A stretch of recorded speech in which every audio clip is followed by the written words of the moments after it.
Hi, everybody. I'm Louise, and I'm an alcoholic. There are a lot of little yellow things for you to read. It's hard to... Thank you, Justin. I want to thank the committee for having me here. Thank you very much, and you've been so kind, and thanks for making all my arrangements, Melissa, and all that. And Judy Carroll, where are you? There she is, picking me up at the airport. I appreciate it. She was of great service to do that. Thank you very much for getting us here safe. And for those of you that live here, you live in a beautiful, like Kay was saying, you live in a beautiful part of the country. It's just gorgeous up here. So thank you for having me again. Anyway, I grew up in Venice, California, which is it was kind of shady back then, kind of creepy. My mother and I lived in a little duplex, and it was just her and I in this little duplex on Victoria Avenue. We lived west of Lincoln Boulevard, which was just a few, just really close to the beach. If you went east of Lincoln Boulevard, you were going out of town, and you'd go to Santa Monica. There was really no reason to go anywhere else, but if you went to the valley, that was like you were a bad person if you went to the valley. Nobody went over the hill, and why would you? It's 100 degrees over there. But anyway, so it was just her and I, and my mom talked, she talked really funny. She had a very thick Scottish accent. She was from Glasgow. And so it was kind of, growing up, I didn't want a lot of the kids coming over to my house. It wasn't fun. I didn't want them hearing her accent because they would ask why my mom talks funny. Kids just ask a lot of questions. And in my house, growing up, you were not allowed to ask questions. Like, where's Daddy? When's Daddy coming home? No one was coming home. And, you watch all these TV shows, like, I was born in 1965. You'd watch all these TV shows like, Ozzie and Harriet, Leave It to Beaver. Daddy was always coming home with the briefcase. Hi, honey, I'm home. Nothing like that, And so I learned you just don't ask questions. And I hated other kids coming over. There was a lot of kids in our neighborhood and stuff, and everybody played together and all that. But when they came over and they would ask those things, I don't like it because now I gotta make something up because I feel so different from you, and I don't want them to hear my mom's voice because then they're going to ask another question. And it just wasn't common for a lot of people that had, parents that weren't from the United States. It didn't seem like, and you just, once everything had to be neat, tidy, clean, and organized in our house, because it just meant that there's no problems, there's nothing to have to worry about. And so once the bed's made, you can't sit on it. And my mom, sometimes she would just get up on a Sunday morning. I'm ready to go out on my, my bike or my roller skates with my girlfriends, and she would just say, "Come on, Lise, start scraping that wall." And she'll hand me a wallpaper scraper. I'm like 8 years old. "I've soaked it, Dune. Come on, start scraping." "Ah, it's a good wee girl." And like, okay, you just do it. You don't ask, you can't ask questions, so you just do it. My mom wallpapered every year. She changed that wallpaper. Every year. She was really good at it too, and she was like, really good with the bargain because we didn't have money. But she always said, even though we're poor, it doesn't mean that we don't have to be dirty. We can live really, really clean, and everything's tight. The Irish lace curtains because her parents were Irish, and so scraping the walls and painting, and I was really good. I always, because my hands were small, so I had to paint all the trim. That's hard labor for a child. That's not right. But anyway, I just, so I would paint all the trim and stuff, and my mom, she'd practically go butch on me. She'd get her tool belt on, and she would start taking out, not just changing the plates of the electrical appliance, things, she would change the whole outlet. And then she would start screwing them, and she'd say, "We don't need a man in this house, Lise." And, okay, I'm just going to keep scraping, I'm going to be quiet. And she would just change everything, and she'd wallpaper the little plates and all that. And anyway, so we just...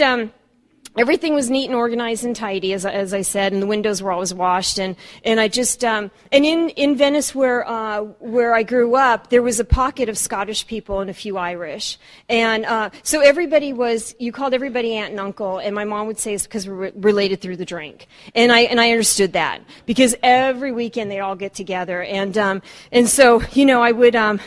My mom would put on her Engelbert Humperdinck songs, her albums on the big console with TV connected in it, and she'd play those records, and we would be in the bedroom, and the wallpaper would be always big flowers, different colors, and we had all that white furniture from the Sears catalog, and with the little gold trim on it and the fancy handles, and the canopy bed that had all the pink lace and all the poof, the bling, all that girly stuff, and I would sit and just watch her get ready for the party, and she'd have her cocktail, and my mother, she was tall and blonde and blue eyes, and she was just beautiful to me, just beautiful, and so she'd have her cocktail, and she would do her makeup, and this is in the 70s, and it'd be that blue eyeshadow she'd put on, and some frosty stuff, and she'd put her hair in that French twist and in front of that mirror and then have a sip and hum, to Engelbert. And those of you that are younger, I don't know how to spell it. If you want to go Google it, I have no idea.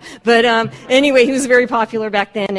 And I still have all her albums, actually, today. And anyway, so she'd do her hair in the French twist, and then she'd go over to that little styrofoam hedge, that had the little hair piece on it that she had just picked up from the beauty parlor. And I remember all the aunts, like in my mom, they would always wrap their hair in toilet paper, and I thought it was like a Scottish ethnic thing, but I couldn't realize just a 70s thing, that they would just do that, and so she'd get that little hair piece and get it just dead center. We have to have a moment of silence for the hairpiece because it can't be off, just can't be off. And so she'd get that kind of just dead center, and then those big bobby pins, she put in and take another drink, and then she'd have those long muumuus that women wore in the 70s, those long dresses, and then she would go to that tall can of Aquanet on the dresser, that tall pearlescent thing, and then she would just start spraying it up, and we're just gagging and choking, but she would just get it all thick, because nothing's moving, and it's big, So, anyways, and she put that on, and then she'd go to her little tray that was on her dresser, with the mirror tray with all the perfumes, and dead center is that one, the special one, which was Estee Lauder Youth Dew, and she'd pick that up and she'd start squirting, and she'd finish her drink and she'd go, "Come on, we're going," and we'd just total over. She'd get her little albums together and we'd go over to whoever's house. They rotated homes, every week and stuff. It was a thing that they did every weekend. Sometimes they'd rent a hall because it was like a big to-do or something, and they would just create fun, just like it's kind of like how a lot of Alcoholics Anonymous does in places of the country. We just create fun, but we do it without alcohol now, but they did it with a lot of alcohol. And anyways, so we'd go over and it's kind of like how I go into my home group now every Wednesday. I walk around and I say hi to people. I give, the old timers that I know hugs and kisses. And it wasn't until a while doing that in sobriety at my home group that I thought, God, this is just like when I was growing up as a kid, because I'd walk in and I'd walk around and you give all your aunts and uncles, hugs and kisses and stuff, and they're happy to see you. And all the kids were treated very well. We just had to not be in their way. And then all the adults would be there, and Uncle Mike, he would come with a drum and a microphone and some that box thing, anyway, so that you hear them out of, and he would have 2 sticks and stuff, and he was the band. That was the band. "Oh, the band's here," they'd say. And anyways, and a few little Irish people would come. No English. I don't know why. That just was not allowed. And anyway, so then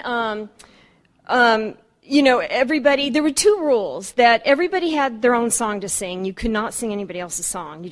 You can't. And then everybody would bring their bottle, and you can't drink out of anybody else's bottle, even if you guys drink the same thing. You just can't. And so once that's kind of set, we're pretty okay. So anyway, so the night would go on, and everybody they'd be having a good time, and I loved when it would come my mom's turn to sing, because it's funny, because even though we didn't talk a lot, I sat in the living room on the floor. My mom sat on the edge of the sofa. She watched TV every night. She drank. She smoked cigarettes. She knitted, and she talked on the phone all at the same time.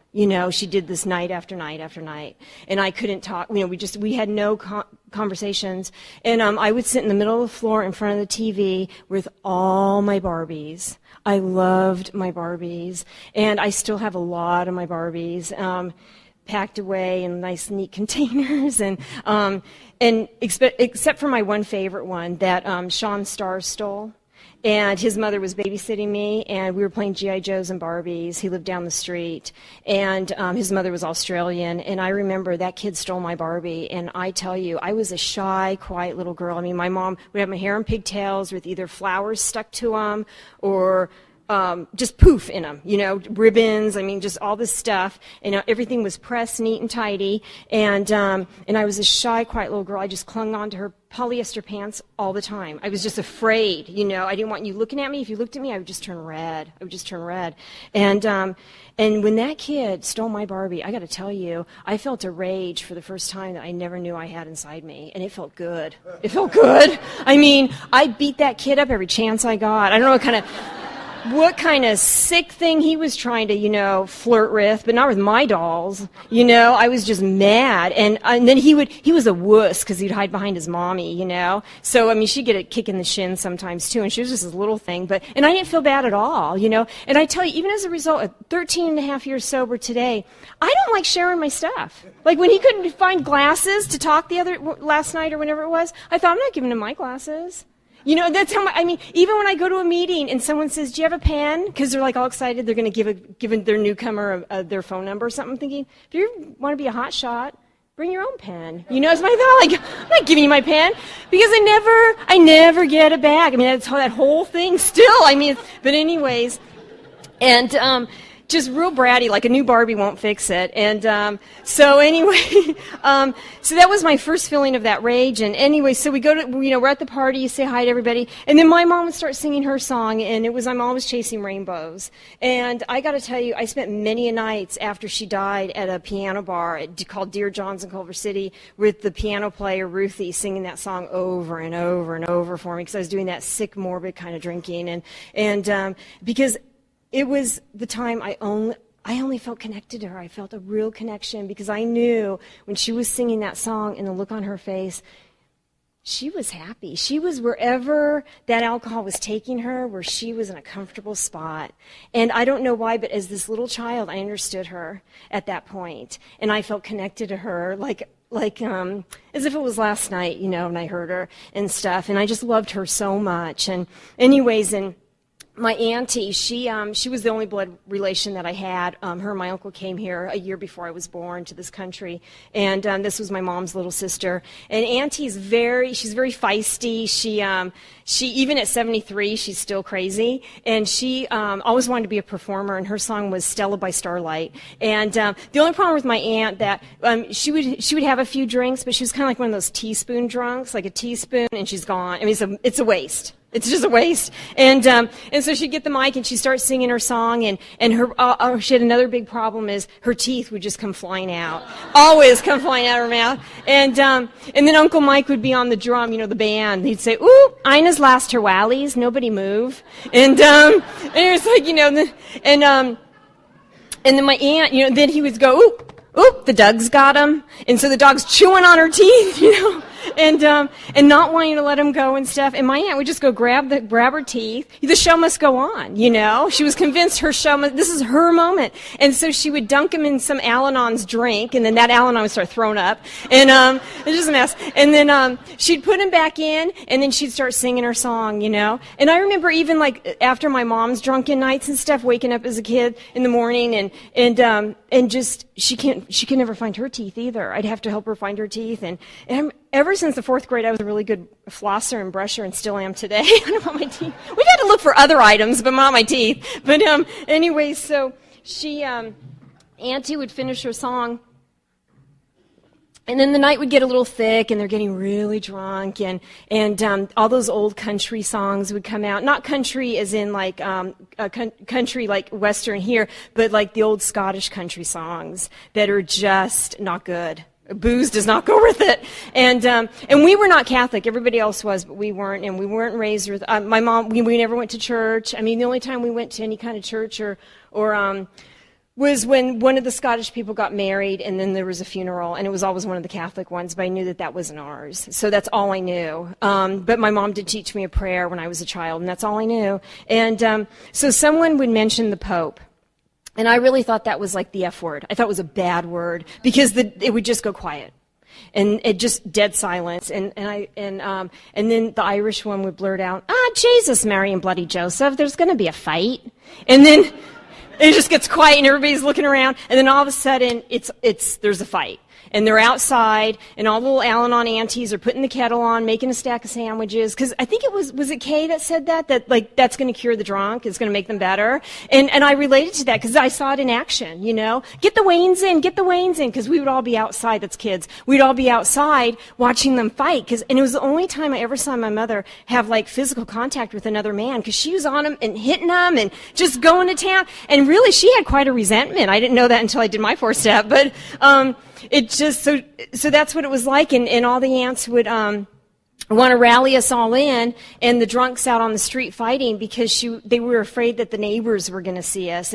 But the thing is, we were all the neighbors. We all lived in that neighborhood, and this went on all the time. So it was just kind of that delusion of what goes on, and that this really isn't the problem kind of thing and stuff. But I do have to say, after applying the steps in my life and doing like the 9-step and making amends, I really have seen that that there was all this kind of chaotic stuff that went on, but I was treated very well as a child, and I think all of us kids were. Everybody was your cousin, and no harm ever came to any of us kids. Like, nobody got physically harmed. And anyways, so because when I came into Alcoholics Anonymous, I was a victim. I was a complete victim, and what happened to me and what didn't happen, it was just horrible. It took years to start getting through that and shedding some stuff and starting to see it in a different way, in a different light, because my perception was so screwed up. And anyway, so I was probably about 13. I was going in between junior high and high school, and in Venice, and I had my bike, my little beach cruiser, and one of my best friends at the time, Joanne, we heard that there was this backyard party and that there was going to be bands and keggers and cute guys, and it was really popular, the long hair and all that, and so we were really psyched up for this. And so somebody bought us 2 bottles of Boone's Farm. And I don't know why that was, just like that's what we started with. And I was so excited. We went behind a building, and I just started chugging that Boone's Farm. And she, on the other hand, she was spitting it up. She was choking, she was gagging. And I remember at that moment thinking, gosh, alcohol's not doing for her what it's doing for me. And I really felt sorry for her, because I felt good, I loved it. I mean, the minute that started going into me and warming me up, it just, I felt it was like a new freedom. There were things that mattered before, didn't matter anymore. And so she only had like the neck done, So I finished hers, and she got on the handlebar, bumped into a lot of palm trees, but we made it to this party, and sure enough, there were bands playing. There was a lot of local bands at that time, and there were keggers and a lot of guys. And I hooked up with this guy that was a drummer in another band. He was a lot older than me. Like, he was just kind of getting out of high school. And when I think of like at 13, when I see 13-year-olds today, when I meet a 13-year-old, and I think, oh my God, I mean, they're babies. And I thought, I was really grown up, and I was different. And anyway, so I don't know, the following weekend, this guy pulls up on his cruiser to pick me up, and my mom's like, how old is he, and why doesn't he have a car, and I'm thinking, who cares about this stuff, but anyway, and so we go to Joe's Liquor over on Lincoln Boulevard, and I wait outside, and then he comes out with this big bag, and I got on the handlebars, and he said, hold this, and I looked inside it, and it was a big bottle of 151, and a bag of ice, and a 2-liter bottle of Coke, and 2 cups. And I thought, you bet, I just held on tight, and away we went, down the street, and I thought, wow, this is so cool, I'm going on a date. This is great. I thought, wow, look at me, it's the summer, going into high school, and away we went to Penmar Park. That's where our date was, the park. And we're sitting at the park, and he's mixing our drinks and stuff, and I just thought this was great. And then other kids start, showing up and everything, and then people do other liquor runs and this, and then, and I I didn't realize it at the time. I had no idea what it was called, but I would just like lose time. I would just kind of come to, and somebody's talking to me, and I think, oh my God, did I just like doze off? I mean, you're trying to figure it out, but you can't say anything. And it's funny how here we'll talk about, God, I'm going through a little anxiety. I've got this problem. Da, da, da. When you're at the bar, you're not talking about that. You're just such, you're something else there. And it's just funny how now we're just so transparent here with each other, even though like I don't know a lot of you guys and stuff. And anyway, so. It was blackouts. I would just automatically go into a blackout, because nothing in me says you're getting a little buzz, stop. Like I would say to Joanne, how come I'm always screwing up? I'm always the one that messes up, and like you just seem to be like so perfect. And that really made me sick. And anyway, she would say, well, I feel a little buzz, and then I stop and I just drink a little water, and I think, oh my God. That like doesn't make sense to me. That seems boring, wasteful, and go home. Go away. I don't like it. And so I start drinking, and I just I get that physical allergy. I don't want to. I can't stop. And I'm busy looking to see. You just took a sip. I mean, are you taking more? Where's mine and stuff? And I'm monitoring. So I come out of a blackout in mid conversation, and it just. The only way I can describe like a blackout is it's like the I Dream of Jeannie show. Blink. Ooh, okay, here I am. And then blink, oh, now we're at the beach. I mean, I was, okay, same clothes, same day. I mean, it was just like always having to piece it together, like, okay, blink, I was blinking out of a lot of things. I came to once, and it was very important in the summer, like we go to the beach every day, and you got to get home, because this was in the early 80s, for Luke and Laura for General Hospital, because us girls were obsessed with them kissing, because we had never done that yet. And it was just like a big thing. And so I came out of the shower and getting ready, and I just came out of this blackout, because I was never one of those drunks that would just kind of go into a blackout, pass out. I keep moving. And that's dangerous. I mean, I just keep moving. And so I cause a lot of wreckage, and some I have no idea at the time. And anyway, so I come out of blackout, and I'm looking in the mirror, and I'm like, oh my God, it was like blink. Oh, I was blonde. I had long hair like I have now, and I was completely blonde. And I thought, what happened? I was just at the beach. Like I can't figure this out. But later, because I got to watch, Luke and Laura. But anyway, well, what had happened was I had a bottle of whiskey, and I was drinking that out at the beach with my girlfriend. And then this was really popular back then, that spritzer stuff called Sun In.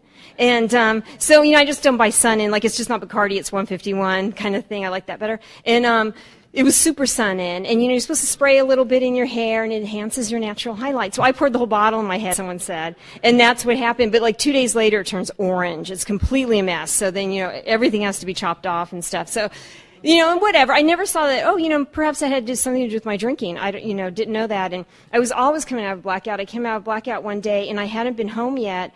And I came to, and I was jogging on the beach with some guy, and I didn't know him. He was nice, but I didn't know him. But the only problem was I was not a jogger, and and my heart, your heart's just pounding, and you're trying to keep it together. You just kind of come to, and you're like, okay, let's just keep it together.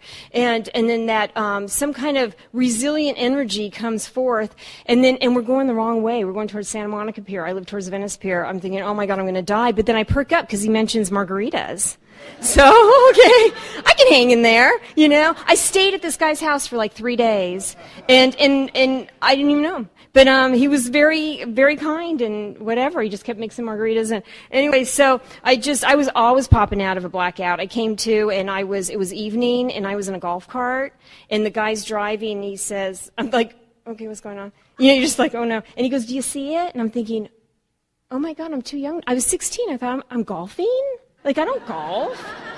Like, and I didn't know you can golf at night. You're trying to, I'm trying to puzzle the thing together. I don't golf at night, I don't golf, and now it's nighttime, and do these balls glow in the dark? I mean, I don't know. And then some chump behind me starts, chiming in, and I'm like, who the heck are you? I don't even know who he is. And, and then after piecing it together, I was at a concert, and I had a habit at a concert, kind of embarrassing, but the women's bathroom lines, there was always lines, like right out down the hall. So I would go into the men's bathroom. They never kicked you out. And then once in a while, one would follow you. That was the guy in the bathroom. back. And so I couldn't find my car. And then they drove me around in the golf cart. So, when things get pieced together, it's like, oh my God, what work? What work? I was carried out of a Jackson Browne concert because I wouldn't stop screaming, just ridiculous. It's really, I had big mouth, and I was one of those, that Jekyll and Hyde that it describes in the big book of Alcoholics Anonymous, that I could not predict once I started drinking what I was going to be like at all. I could be very sweet, and you could be my best friend. And then I remember coming to at times where there would be a girl I barely even knew, and I would just be in a fight with her and just slamming her face on the ground and just not knowing, like, I would justify that she must have done something to make me mad. That's all I would think. I wouldn't even know, like, what I had done. And I have to keep drinking because I don't want to think about what I had done to this other human being. And I don't know this girl today. There's no way I can find her to make an amends to her. But what I have had to do through my step work is that I have to be kind to women. I can't have these kind of confrontations. And I have to do those quiet little things that only God and I know. Those little things that you have to do. So, and I can't tell you, because if I do, then I have to think of something else to do. So I can't tell you, because I let one out of the bag the other day, so now I have to think of something else. But that's just the kind of recovery that will keep me in a humble position, that it's just between me, God, and a sponsor. And so, so I was like this. I had gotten married when I was 21, and I had no idea, or I was 24. We met when I was 21. I came out of blackout. We were on our first date. And he's a nice guy. He was a nice guy. We were on a date, and I thought, oh my God. And I told my girlfriend I thought he was cute and he was nice, and then poof, there I am. And so we were married for 13 and a half years, nice guy, but I just, the problem is when you get married, they usually come home every night. I mean, he's an Al-Anon, so he came home every night. But they want you to feed them. They want dinner. And I don't know how to cook. I knew shake and bake chicken, and there was only about 3 different boxes on the shelf at the time at the market. And I won't touch the stuff today, but because I made it, that's all all I knew how to do. And it was just pathetic. It was just a pathetic wife. And so I would think, okay, barbecue or whatever, and I'll make a salad. And I can't even pull that together. I don't know how to work a barbecue. So they usually take that over in case anybody's getting married. That's a good tip. But if it rains a lot here, I don't know what you're going to do. I don't know. But anyways, I'm not Louise helpful tips. But so I came out of a blackout, and I was on top of the washing machine, and he was laughing at me. And I thought, oh my God, am I doing one of those sick little fantasy dances or something? I mean, I had no idea what I was doing. And I thought, how the heck did I get up here on this washing machine? And he's laughing at me. And so, you always they have to be punished at that point. And, but what had happened was, and he was, but, what had happened, I was making the salad, and I didn't quite get, you just do some funny things, and it's not nice to laugh at us. But I put the whole salad in the washing machine. And then I remember after he said that I only alcoholics think this, I thought, oh my God, how brilliant is that? I must have invented the salad spinner. I mean, just think about it. I was like, right around that time, I thought, yeah, it goes into, rinse, spin, and, there's a tossed salad right there. And, but of course he had to clean it all out, so I don't know how well that worked. But I remember, we think these odd things, and I just, I was never picky about what I drank. It was wine, vodka, 151, tequila with the worm in it. I like that. I like beer. I like Mickey's Big Mouth in a 12-pack. I like Old English 800 in a 40-ouncer, Budweiser in tall cans. It was kind of like how, they kind of went. And just all kinds of different things. I liked Yukon Jack. I remember when I was,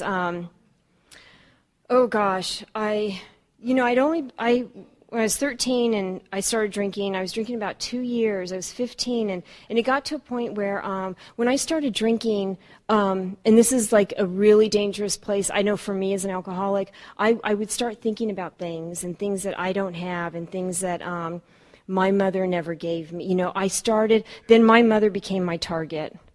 She became my target of anything that went wrong in my life, and I started to have the meanest, coldest heart that that a person can have, that a daughter could have for a parent.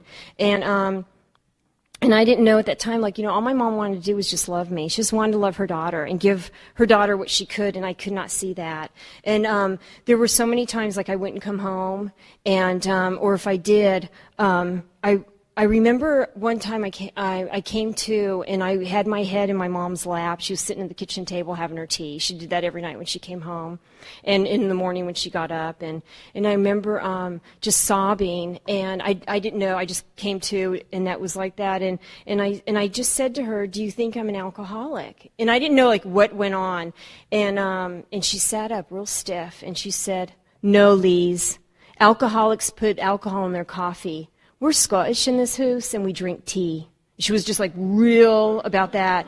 And I just thought, oh, my God. And I don't know where any of that came from. And then, but I do remember this, and it's really embarrassing to tell you, but I need to tell you this stuff because it's part of my story. She had just showed me all the bruises on her body. I had beat her up so bad on one side of her body. And still, alcoholism was in our home, and there was so much just covering it up that to her, that had nothing to do with alcoholism. It was just we were going through a bad spell. And a few weeks later, I came home one morning, and my mom, she opened the door, and she told me, she said, "You know what, you've got to leave. You can't live here anymore."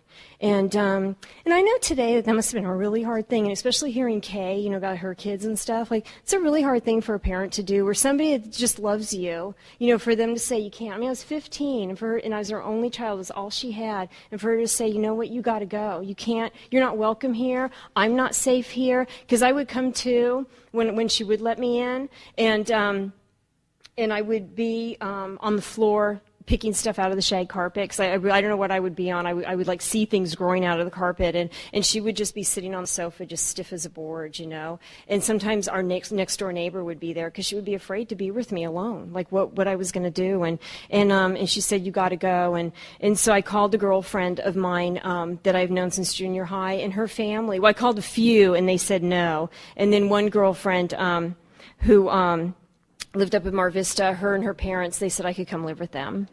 And they have a certain religion that gets a lot of flack in the media and stuff, but I have to tell you that my experience living at their home, they were very kind to me, and her parents treated me like another human being. I mean, they were really kind, and she had a younger brother and an older sister who did not live there, but and they just treated me like one of them, and they never tried to, like, push their religion on me at all. And I was really grateful for that they just let me be. But my problem was I have alcoholism, and I don't stop, And then there were different chores every day, and I could never keep up on what chores they were of the day. It was just really hard to keep up on all this stuff, and so I didn't know what I'm supposed to do. And I would go out, and I would come home like right when it's time to get ready to go to school, and I just I don't know how long I stayed there. Sometimes I'd have to babysit the kid. I'm not good at babysitting, not at all, because I will mix drinks.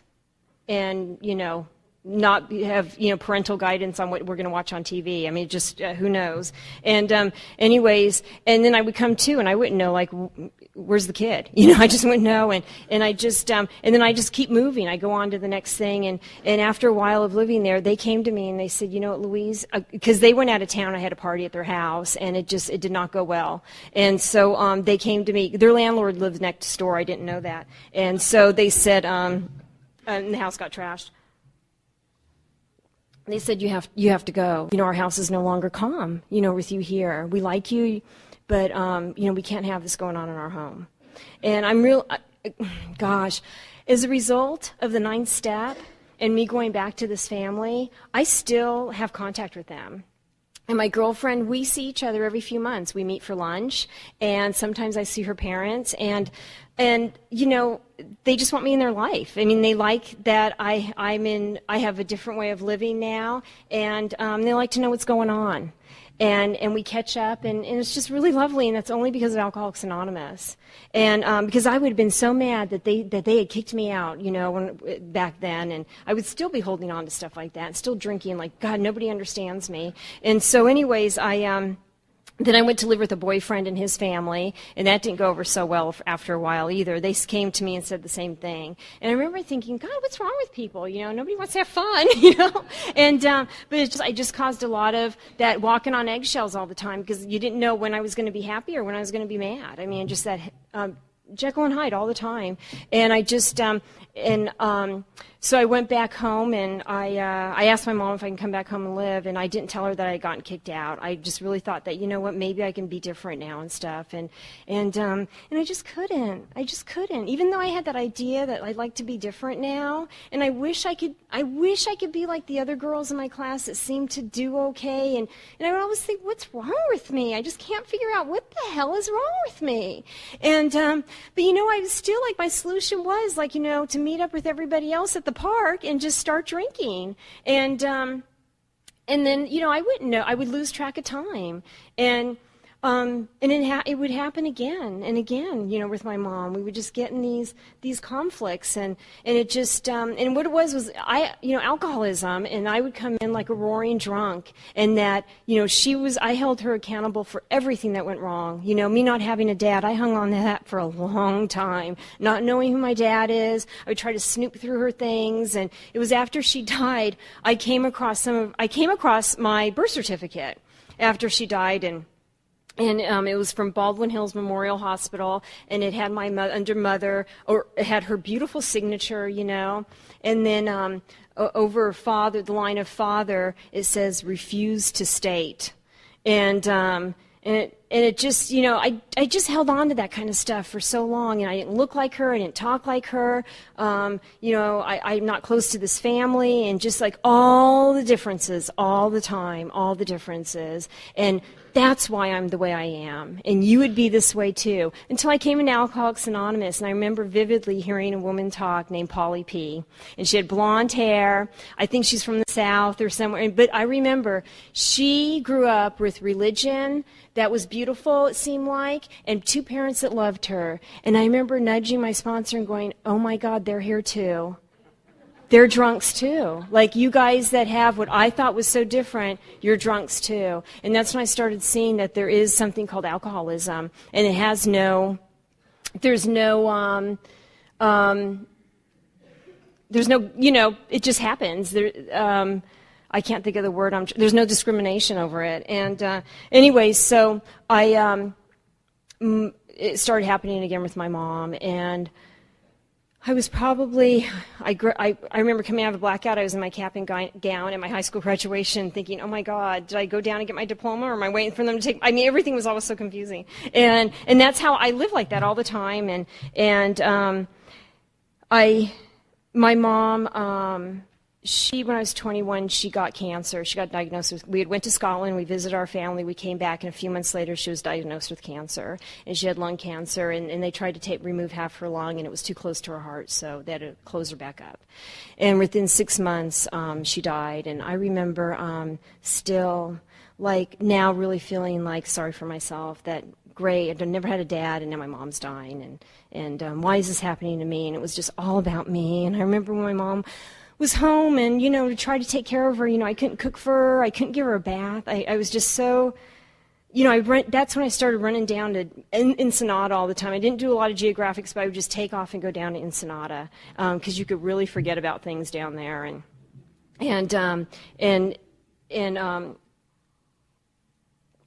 I couldn't take care of this woman.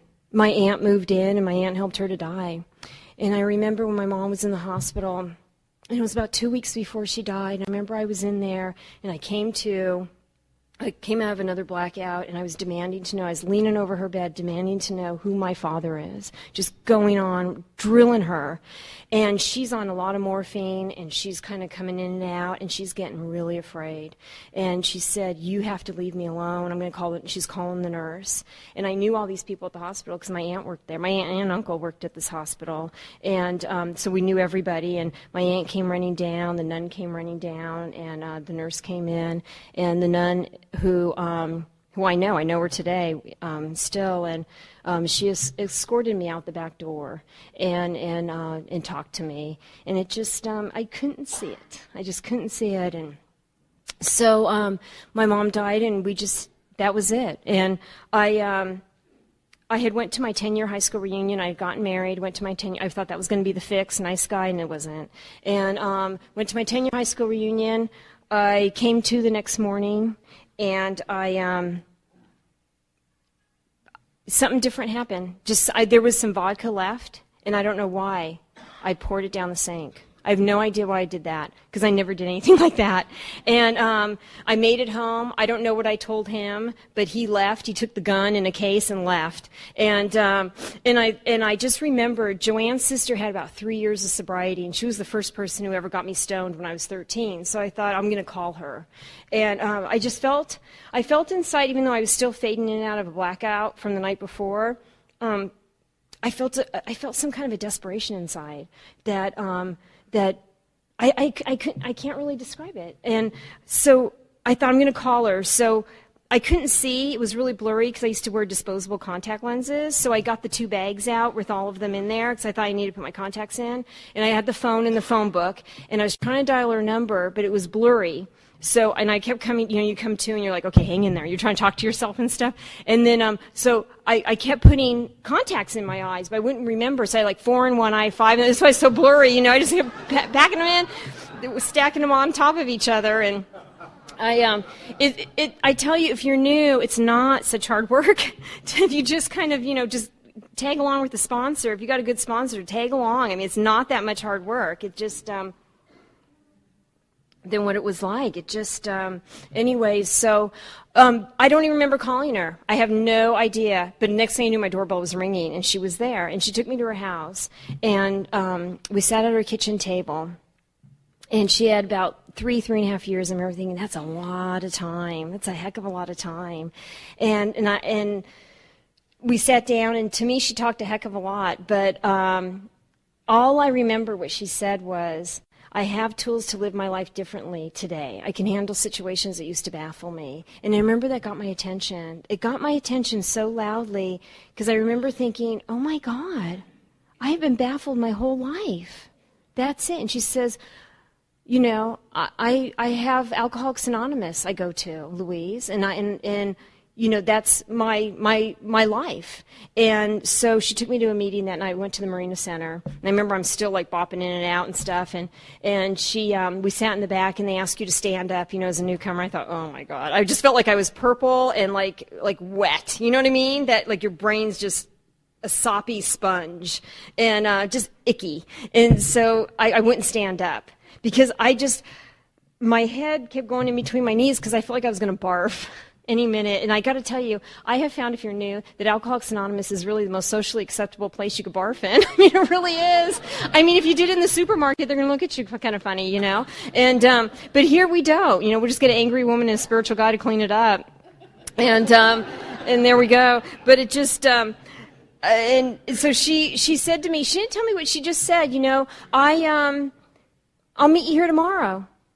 And she took me home, and I went home, and he wasn't there, and I thought, oh my God, and he has the gun, and I was getting a little sobered up now, and I called her up, and she's only got like 3 years, so she's in that drama, that new drama. She's not thought out completely yet, right? So I called her, and I said, oh my God, he went to go kill himself. I just know it. And so she got her husband involved. They were going to come over and pick me up, and she goes, where do you think he would go? And I said, well, I'd go to the beach. So he probably went to the beach. I got this whole thing going, and then I hear his truck coming, and so I said, oh, he's home, So then we got off the phone, and he came walking through the threshold with that gun case, and this is really embarrassing, but I have to tell you, because I hope I never take these actions again, but I was one of those women that was like an ankle grabber, and if you're an ankle grabber and you're still doing it, you got to stop, because it's really bad.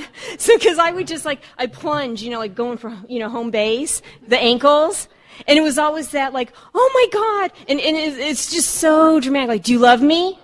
How much do you love me? Why do you love me? What makes you love me? When did you first start that drill? If you're doing that to a man, oh my God, stop. It's just really embarrassing. But just that whole thing of you need to be whole to make me whole. You need to say whatever it is I feel you need to say, but you don't know what it is. But to make me feel like I'm okay and I'm a whole woman. That's how I did this marriage. And so anyways, I dive for the ankles. I grab on like I know how to do. And I said, oh my God, I thought you were going to kill yourself. He looks down and he gets out of the clutch and he says, over you? It was so embarrassing. It's like, he'd had it. And he locked it up, went in his office and locked himself in, and I thought, oh my God. And then as he's walking, I'm doing this thing now, I'm just like kind of coming to, I've been to the Marina Center for me, I have no idea what they said, and I heard her say, that one phrase of, I have tools to live my life differently today, and as he's walking away, this is such the alcoholic, but I've been to AA, like, all should be right with the world now, you should forgive everything now, and boy, I gotta tell you, it's been quite a journey in that,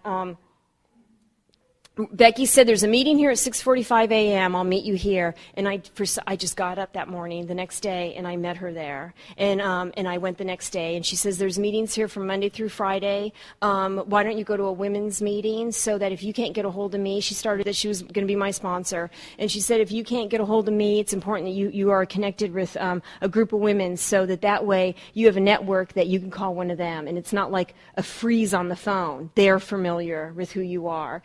And so I did that, and then I was the cookie lady at the Friday night Marina Center, and then Tuesdays and Saturday nights I would go to different meetings, like the studio group, and on Sunday nights I would go to, with the man I was married to at the time, an Al-Anon family groups, where there was AA and Al-Anon participation. That was the format of that meeting. It was in the hospital that my mother died in. And at the Marina Center every morning it was on a different step.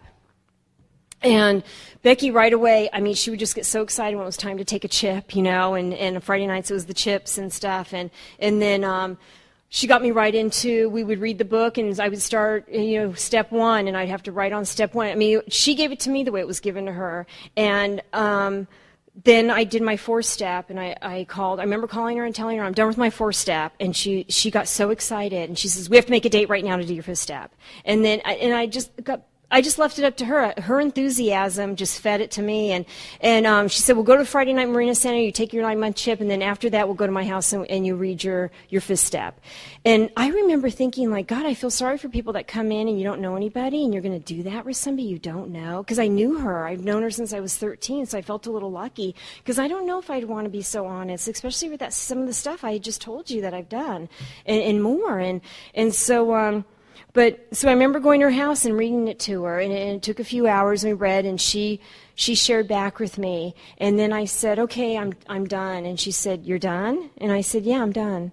She said, are you sure you're done? And I'm like, yeah, I'm done, And she said, and it was very kind how she did it. She said, Louise, I've known you since you were 13, and your best friend, is my younger sister, and you blacked out a lot. And there's a few things that you obviously don't remember that you have done. And I'm not telling you, I'm telling you so this way you're clean, so you know, and we could clean it up. And so she told me, and she said, there's other steps that we're going to go through, and we did all that. And I remember when at the Marina Center, I'd get around to the 9th step, and I would it was like a dark cloud over my head, like, how am I going to make amends to my mom? And I would tell her that, like, I don't know how I'm going to do this. I don't think I can do it. How? And she would just keep saying, trust God, and Louise, you're not on that step yet, and then when we got to that step, and I remember these women that the women's stag I went to, and I would go to them, and I would just tell them everything I was doing. Like, I remember one day the walls were just caving in, and I had about 30, 60 days, and it's really weird when you do weird actions sober, that before you could justify, I was just drunk. But now you're sober. Like, I pulled up all the carpet in our house. I just decided one day, like, it was just caving in. It looked bad. It was a plan, but not right away. And I just ripped them all. I ripped it all up. I took the baseboards off, the shoe molding, the tack board. I just went to town. And it was like that, you don't know what you're coming home to kind of thing. This poor guy. And, just the look on the face of, like, anyway. So, I would just do this kind of stuff, and I would think, and he'd say, but you're not drinking. It's confusing to those who love us. Like, he would say, you're not drinking. Like, why are you doing this? And I'm like, I don't know. I didn't know. I was just as confused as you. But I was just angry. I had just all this stuff inside me, and I didn't know how to process it because I couldn't take a drink. I didn't want to. And so I just, I would go to those women, I'd tell them, and they would just keep me busy, We're gonna pick somebody up, and we're gonna get you after, and we're gonna go visit someone in the hospital. We were just of service. We had to just keep being of service and going and doing things for others. And I thought that was really boring, and I didn't see how that was gonna help me. And then they said there's a women's retreat, and we're gonna go up there. So they picked me up, and we all went up to this women's retreat, and it was up in Malibu, and a pretty place, and stuff, and I remember walking around, and I saw this bench, and it caught my attention. And, I don't know if there's anything that I've said today that will catch your attention. Even if you're new, or even if you're not, and you've got some time, and you're going through a difficult period in your sobriety, that you just might not be thinking that maybe that this isn't going to work. That I hope that something this weekend, that one of the speakers or maybe somebody outside, something you've heard that just has gotten your attention. I hope you hang on to that, and that you just get to another meeting. Come to the meeting tonight and hang on to something, and then get to a meeting tomorrow and just keep hanging on, because that's hope. I have learned that that's hope. And the next thing I was doing was taking my chip, and that it's a lot of hope. There's a lot here, and I just hope you get that. So what got my attention was this little plaque on a bench, and I never paid attention to anything that wasn't going to be something for me. And I didn't know that until I did my step work. But anyway, that I was selfish and self-seeking. But anyways, it said, "In loving memory of Herb Anderson." And I thought, what a nice thing to do for somebody. That's really sweet. These guys must have really, whoever did it must have really loved this man. And so I went back down the hill, and I called Becky, and I said, "Do you think I can do something like that for my mom? Like, would that be an amends?" Because now I'm on my amends step, and I'm not talking to anybody but her about this, because I don't want you to know. I really don't want you to know. I'm still that full of that shame and that guilt, a lot of remorse, and that because now I'm seeing it more clearly of how my actions were, and they were my actions. It wasn't anything that she did or said. It was my actions. And because now I'm a sober member of Alcoholics Anonymous, and I must be accountable for my actions. And I said, "Beck, do you think that's something I can do?" And she said, "I think you should call them. Why don't you call them up?" And I did. And the man met with me, and he was just a really sweet, dear man. And he took me down the main drag there. And there was he said, there was a big tree, and he said, "Well, why don't you put a bench right here, And he said, "Well, why don't you plant some flowers and stuff?" And he was making a little bit more than what I was wanting. And I thought, okay. And he said, "And you know what, I'll bless it and everything. And then why don't you invite some people?" And okay. And I didn't even tell him that, what this was all about. I just asked if I could dedicate, a bench, in memory of my mom. And so I went back to Becky, and I said, it was really weird, because I felt like an adult, like he was treating me like an adult. Like that was an odd thing for a woman at 27 years old, And she said, "Louise, maybe because you're now starting to act like one." Whoa! Everything was like afterthought. Like, oh, like I feel like a real ditz. Okay. And so anyway, still even today, things like, oh, okay. And so I did. I went to the women's stag, and one of them, made up little invitations, and I told my aunt, what I was going to do, and she was all excited because after my mom died, there was no burial, there was no memorial, there was nothing. They took her body away and they cremated her, and whoever they were took care of it. I mean, there was just absolutely nothing that I participated in, and I felt really awful about that. I drank over that a lot, and so my aunt said, "Oh, Lise, I'm going to get a bagpiper." She was just all into this, and oh my God, so okay, and Auntie the performer, right? So, anyways, so she did that, and then she called me up and she said, "Oh, do you remember Tommy Allen and blah blah blah?" And then she said, "Oh, when your mother first came to this country, she used to date him." And right away, I think, "Oh, there's the miracle, there's my gift." That's Daddy. My whole head went like, oh, I've heard these stories. And Becky would say, Louise, this is not about you. Stop. And you know, everybody just kept bringing me back to the ground. And one of my girlfriends from the stag went to the nursery with me. And when we were walking in, and she stopped me, and she put her hands on my shoulder, and she looked me right in the eye, and she said, you know what? This is not about you. This is about your mother, and this is about giving her some honor. And you have to think about, what flowers did your mother like, Louise? And I just had this blank. I don't know. And she said, well, we better go back home and you better start thinking about this stuff. You know, this is not your show. And I'm so grateful for people being so direct with me like that. And so I just kept praying. I'd keep a little tab of paper next to me in my bed. And I'd wake up, and I remember have these visions of my mom, you know, planting marigolds or roses or whatever, you know, and I just started writing this stuff down. We went to the flower store, and I knew what my mother liked. This was the first time in my life, because of the process of Alcoholics Anonymous, this 9th step of making the amends, is that I, for the first time, started learning more about my mother than I knew about her when she was alive. And it was only because of you people, and because now I want to know. I want to know about this woman. Because, you know, it's pretty remarkable.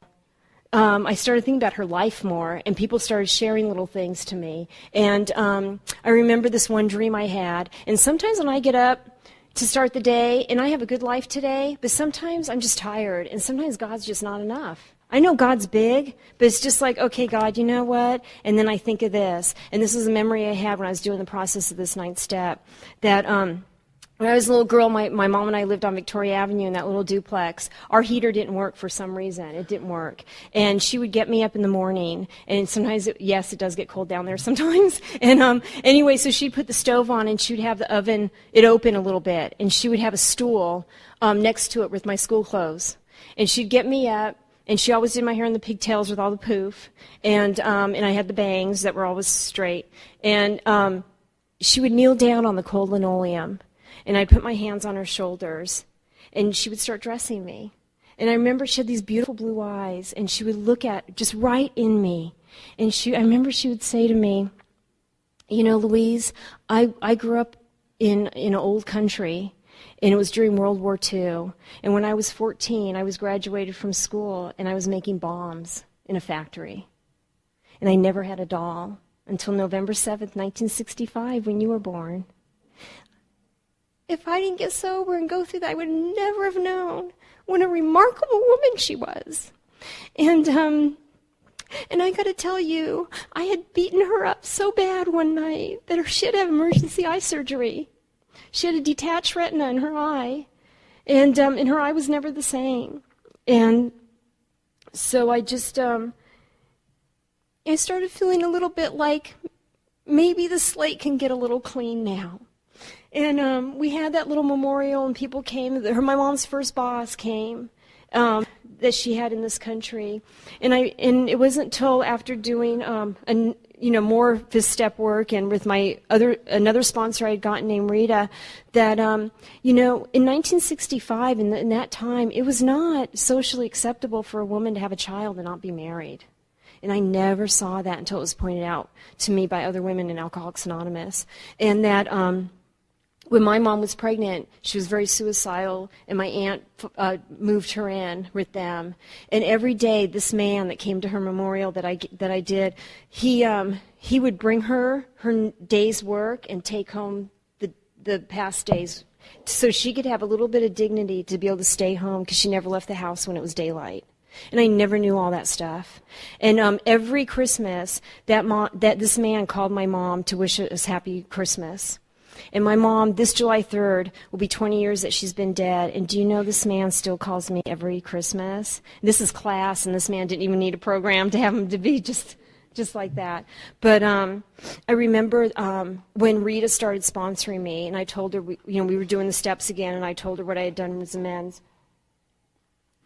And she said, Louise, that's really nice, but you know what? A drunk like you've got to continue to make living amends. It can't just stop here.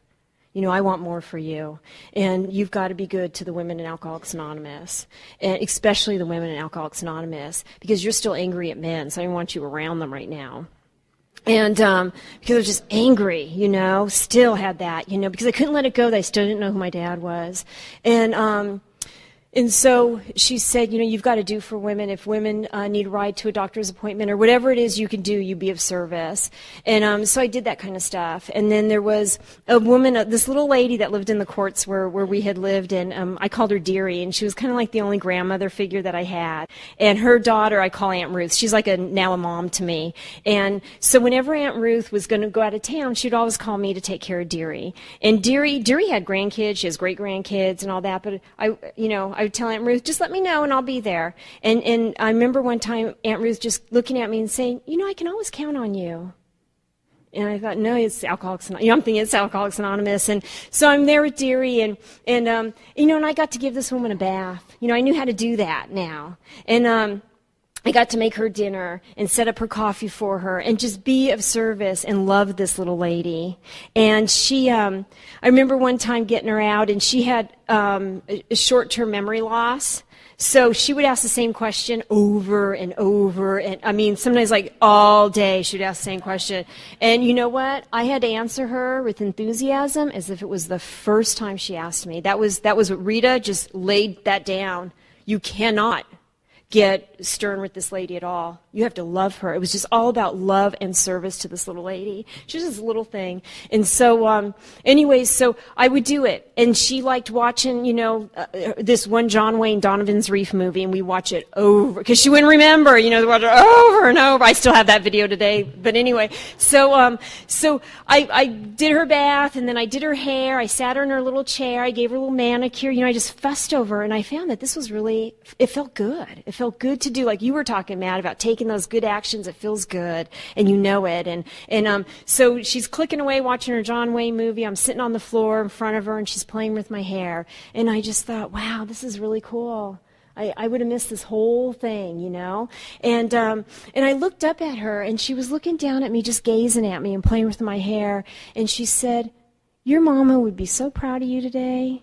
And it just like cracked, like my heart got really soft, and I didn't want you to know that, And I remember I tucked her in, and I got down to Aunt Ruth's house, which was next door, and I called Rita, and I said, "Rita, I think I know what you're talking about now. I think I'm getting this thing."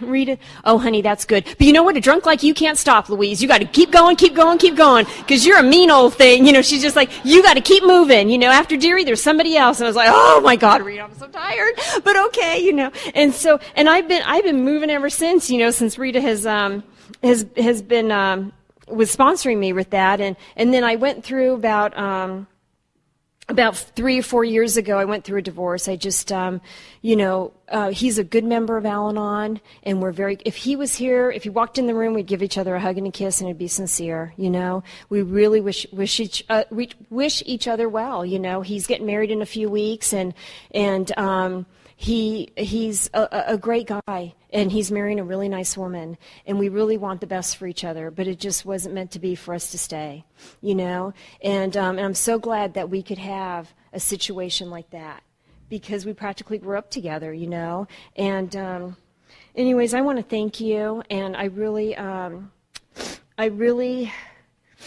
don't want to tell you one last thing, but I will. Okay, because this is something new that just happened that I just, I didn't know about my dad, and I was up visiting a woman my mom named me after. I call her Aunt Louise, and just out of the blue, she said, "I knew your dad," and that just is really weird for me to hear somebody say to me, "Your dad." Those words don't go with me, and anyways. And I asked her, "Well, do you know his name?" And she's like, "I'm so old, I can't remember, Louise, but he worked with us." And I said, "Well, do you know his nationality?" And I thought, okay, you know what? I can't start drilling this woman, because Rita said, if you may never find this stuff out, and it might not be any of your business too, and you have to just accept that. And I came to that place like quite a few years ago that I just accepted that. And so, because I know that, God's got the plan, and I know I'm in His plan. But, and I just have to trust that, because my life is still good. And so anyways, and it's funny how once you start letting things go, other things, the journey keeps going on. And so she said he was a Mexican man. He used to work with us. And I thought, oh, okay. So, I couldn't keep asking questions. That's all information she gave me. And I was driving somewhere with my auntie, and I said to Auntie, Aunt Louise told me that, I just said it really calm and stuff. And because for years I'd asked these women over and over and over, and I drilled them. And the thing was, my amends to them was that I can't be a bully anymore. I can't keep making people, give me answers that they're not willing to give. And so, anyways, so my aunt, she started telling me a little bit. And it was something that I just never knew. I never thought of, and I never. That my mother was raped. She went to a party and a guy took her home and he raped her, and that's why my mother was very suicidal and just very, she held on to that for a long time. And then I have a new sponsor I've had for the last 4 years, Claire, and I remember it stung, it stung, and I just had to listen to whatever information that my aunt was going to tell me, and I can't drill her. I did all that before, and I can't. That this is 41 years of hiding a secret.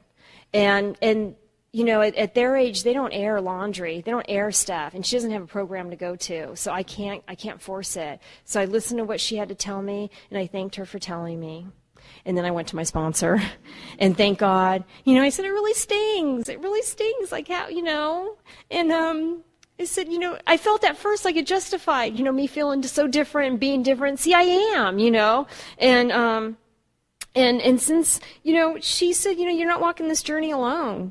You've got me and you've got a lot of other people. And it's just, that's been the new thing that's been going on. But I still have a lot of, there's a lot of hope. And since then, I've shared it a few times, and I've had people that share their story with me. And I'm not so different. And anyway, so I just wanted you to know how, this stuff does continue, and we can walk through it. I didn't have to take a drink over it. So I want to thank you very much for having me. Thanks.